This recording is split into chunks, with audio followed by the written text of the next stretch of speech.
नमस्कार, आप देख रहे हैं धा न्यूज और मैं हूं अभिषेक मिश्रा। तेजस्वी यादव को लेकर बड़ी खबर है।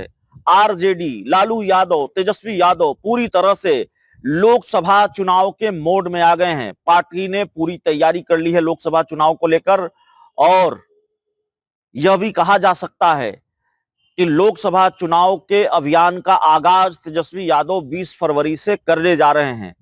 आरजेडी की सरकार चली गई है बिहार में, नीतीश कुमार ने गच्चा दिया है। लालू यादव के चेहरे पर कोई सिकन नहीं है, तेजस्वी यादव के चेहरे पर कोई सिकन नहीं है, नीतीश कुमार को लेकर कोई वैसी नाराजगी भी नहीं है। आईना जरूर दिखा रहे हैं नीतीश कुमार को, लेकिन नाराजगी नीतीश कुमार से वैसी नहीं है। उल्टे ये कहा जा रहा है कि राजनीति में तो दरवाजा खुला ही रहता है, आएंगे तो विचार करेंगे। ये बात लालू यादव ने कही है। और दूसरी तरफ 20 फरवरी से तेजस्वी यादव अपने चुनावी अभियान का आगाज करने जा रहे हैं। लोकसभा चुनाव अभियान का आगाज 20 फरवरी से तेजस्वी यादव करने जा रहे हैं। जन आशीर्वाद यात्रा की शुरुआत होने जा रही है 20 फरवरी से। तेजस्वी यादव जन आशीर्वाद यात्रा में निकलेंगे और माफ कीजिएगा, जन विश्वास यात्रा पर तेजस्वी यादव निकलेंगे। 20 फरवरी को मुजफ्फरपुर से इसकी शुरुआत होनी है। सीतामढ़ी और शिवहर में भी तेजस्वी यादव रहेंगे। 21 फरवरी को मोतिहारी, बेतिया और गोपालगंज में। 29 फरवरी को यात्रा का समापन होगा। कटिहार, भागलपुर, बांका और जमुई में इस यात्रा का समापन होगा। इसके साथ ही आरजेडी मार्च महीने में एक बड़ी रैली की प्लानिंग कर रही है। तो कल से आपने जो तस्वीरें देखी हैं, खबरें देखी हैं, उससे ये लगता है कि पूरी तरह से फुल फॉर्म में है तेजस्वी यादव। एक तस्वीर ये आई कि राहुल गांधी की रैली में राहुल गांधी की जीप ड्राइव कर रहे थे तेजस्वी यादव। उसके बाद नीतीश कुमार पर खूब दहाड़े जब रैली में उनको बोलने का मौका मिला, जब रैली में वो लोगों को संबोधित कर रहे थे, उन्होंने कहा, गिड़गिड़ाते हुए नीतीश कुमार हमारे पास आए थे, हमारे माता पिता के पास आए थे, कहा था अब ऐसी गलती नहीं होगी। तमाम तरीके की बात तेजस्वी यादव ने कल कही है। और उसके बाद अब ये फैसला आरजेडी का सामने आ रहा है कि तेजस्वी यादव जन विश्वास यात्रा पर निकलेंगे 20 फरवरी से और 29 फरवरी को इसका समापन होगा।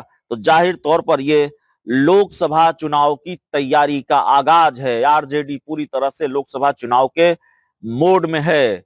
सवाल यह भी है कि नीतीश कुमार चले गए हैं आरजेडी के साथ, माफ कीजिएगा बीजेपी के साथ। आरजेडी का साथ उन्होंने छोड़ दिया है। नीतीश कुमार को बैलेंसिंग फैक्टर माना जाता है। यह माना जाता है कि नीतीश कुमार जिस तरफ होते हैं उस तरफ का पलड़ा भारी होता है। ऐसे में क्या नीतीश कुमार के जाने का आरजेडी को नुकसान होगा?